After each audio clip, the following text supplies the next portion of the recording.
Pues en los últimos días y semanas han empezado a salir varias sentencias de juicios que promovió Rusia una vez de que, cuando arrancó la operación militar en contra de Ucrania, los europeos empezaron a ponerle sanciones a los rusos y bueno, no solo sanciones, sino empezaron también a cometer un montón de ilegalidades con una rusofobia desatada en toda Europa, ¿no? O sea, empezaron a decomisar bienes, activos, cuentas bancarias, nacionalizar empresas y bueno, romper contratos y una serie de cosas, ¿no? En el nombre de la paz o en el nombre y señalando que Putin finalmente era un dictador, pero de una manera realmente extrema, ignorando todo el derecho internacional y bueno, sin desdoro de que les caiga bien o no Putin, de que lo llamen o no dictador. Lo cierto es que estos países europeos tenían contratos con el país que se llama Rusia y bueno, finalmente hay que honrarlos o si no hay tribunales internacionales a los que acudir. Y bueno, a estos fue Moscú y acudió a varios tribunales internacionales en toda Europa precisamente para recuperar sus activos que fueron decomisados de una manera completamente ilegal. Y lo interesante es que los rusos han venido ganando estos juicios. Ya le ganó a Suecia, le ganó a Polonia y ahora le ha ganado a Finlandia, en donde, bueno, hace unos días falló un juez en donde Finlandia tiene que devolverle 800 vagones decomisados con todo y carga a los rusos después de que ganó un juicio. Ojo con el dato, es otro juicio más en donde vemos, ¿no?, que al final los tribunales fallan en contra de Finlandia, por cierto, un país que quiere integrarse a la OTAN, a favor de Rusia. Entonces vemos, es algo interesante que la justicia en Europa de una u otra manera no ha caído en este tema de la rusofobia ni en este alocamiento que traen los líderes europeos, sino que de una u otra manera sigue honrando, por así decirlo, o cuando menos intentando respetar los acuerdos firmados, los contratos y también la soberanía de Rusia en muchos sus activos distribuidos en Europa. Y vamos a ver, seguramente van a seguir estos juicios, porque la verdad es que los europeos se agandallaron todo, se saquearon todo, pero los rusos pues están yendo a estos tribunales europeos, pues han empezado a ganar también un montón de juicios. Bueno, más nos va a contar Gaby López. Gaby, ¿qué tal? ¿Cómo estás? Buenas tardes. Hola, ¿qué tal, Nachi? Bienvenidos todos a El Chapucero Internacional. Las autoridades de Finlandia han decidido devolver los vagones de los ferrocarriles de Rusia y otras empresas rusas que estaban retenidos por las sanciones occidentales desde hace un par de meses. Esta noticia fue distribuida por la propia delegación comercial de Rusia en Finlandia, que comunicó la existencia de más de 800 vagones retenidos a comienzos del mes de noviembre. Incluso aproximadamente en el mes de octubre se decía que habían más de 1000 vagones retenidos. Los alguaciles finlandeses notificaron a varias de las empresas propietarias del levantamiento de esta retención. Sin embargo, la parte rusa no podrá retirarlos directamente porque las operadoras finlandesas se reservan esta función y preparan los vagones conforme a un cronograma para su traslado a través de la frontera entre Finlandia y Rusia.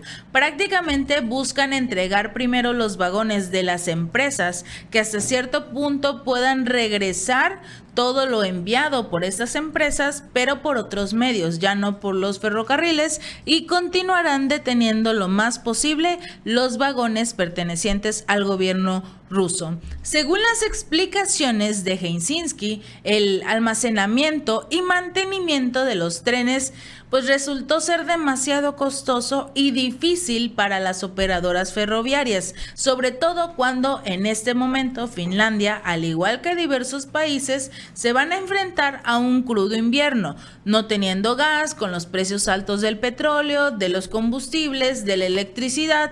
Entonces obviamente no querían tener vagones detenidos, los cuales también tienen que estar vigilando. Además, se observó que algunos de los vagones contenían supuestamente cargamentos peligrosos, por lo que querían regresarlos a Rusia. A finales del mes de mayo, el periódico Helsinki informó que se habían incautado propiedades rusas por el valor de 82 millones de euros, incluidos más de 1000 vagones de trenes de cargas que se encontraban en distintas partes de la red ferroviaria de Finlandia y ocupaban unos unos 20 kilómetros de vías. Para ese entonces, las autoridades ya estaban informadas de que entre los cargamentos había 1.3 toneladas de ácido acético, 248 toneladas de acetato de butilo y mineral de hierro en gránulos, por lo que obviamente esto fue lo que alertó actualmente a las autoridades, con lo que consideraron un riesgo y que por ello querían regresarlo a Rusia. El jefe de logística de esta ferroviaria declaró que en marzo había unos 1000 vagones rusos en Finlandia cuando se decidió suspender el tráfico, y aunque su empresa quería devolverlos,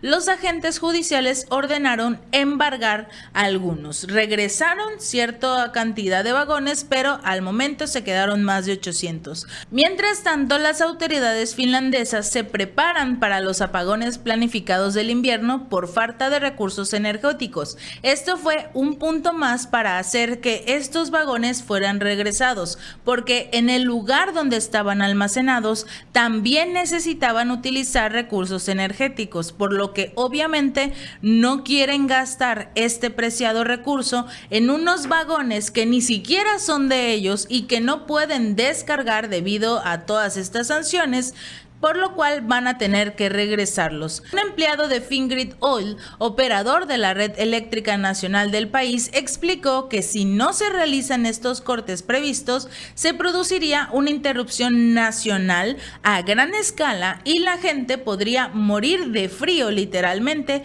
y debido a su situación geográfica y a su clima, para Finlandia el riesgo de quedarse sin electricidad en un invierno es más alto y más peligroso en comparación que con otros países. Obviamente este país tomó una muy buena decisión de regresar estos vagones que ni siquiera eran suyos, pero debido a todas estas sanciones, pues ¿qué más podemos hacer? Así, a diferencia de Suecia y Noruega, que cuentan con abundantes reservas de hidroeléctricas, por lo que Finlandia necesitaba esta electricidad más que entregársela al almacenamiento de estos vagones. De igual forma, tiene pocos recursos energéticos nacionales.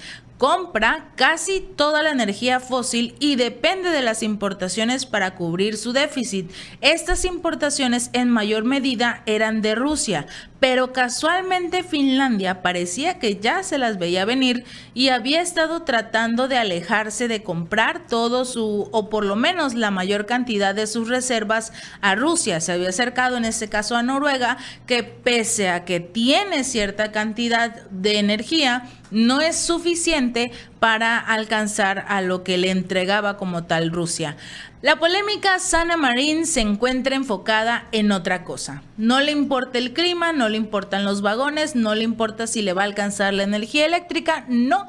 Ella está más enfocada en el ingreso de Finlandia y Suecia en la OTAN, e incluso afirmó que ya debería haberse completado todo este papeleo, todo este asunto, pero pues hasta el momento no se ha podido. Han ratificado ya la ampliación 28 de 30 países miembros de la alianza, pero para que sea efectiva deben hacerlo también Hungría, cuyo parlamento votará esta cuestión a principios del año que viene, y Turquía, que los está cuestionando con todo este asunto de los terroristas que prácticamente Finlandia y Suecia han protegido, los provenientes de este país, Turquía. Por lo que obviamente dijo, hasta que no resuelvas tu asunto, yo no voy a votar por ti. Y Hungría incluso había dicho que no quería votar hasta cierto punto para que Finlandia y Suecia se unieran, debido a que crearía una tensión todavía mayor entre Rusia y los miembros de la OTAN y la Unión Europea, por lo que independientemente de que digan que el próximo año votarán para ver si se une o no, si están a favor o no, lo más probable es que Hungría diga que no va a aceptar ni a Finlandia ni a Suecia en este organismo. Y no son los únicos, porque Zelensky recibió a varios miembros europeos y participantes de la OTAN este fin de semana en Kiev, y precisamente se firmaron diversos referéndums para hacer conciencia, para llamar la atención de que sigue firme con la intención de ingresar tanto a la OTAN como a la Unión Europea. ¿Qué va a pasar más adelante? No se sabe, porque una de las condiciones de Rusia para que esta guerra se detenga es precisamente esa, que Ucrania no forme parte de la OTAN ni de la Unión Europea, porque fue incluso uno de los requerimientos que dio como tal Rusia cuando se formó la OTAN. Así que no va a permitir que se acerque más a su territorio. Si este video te gustó, no olvides darle like y compartir. Nos vemos la próxima.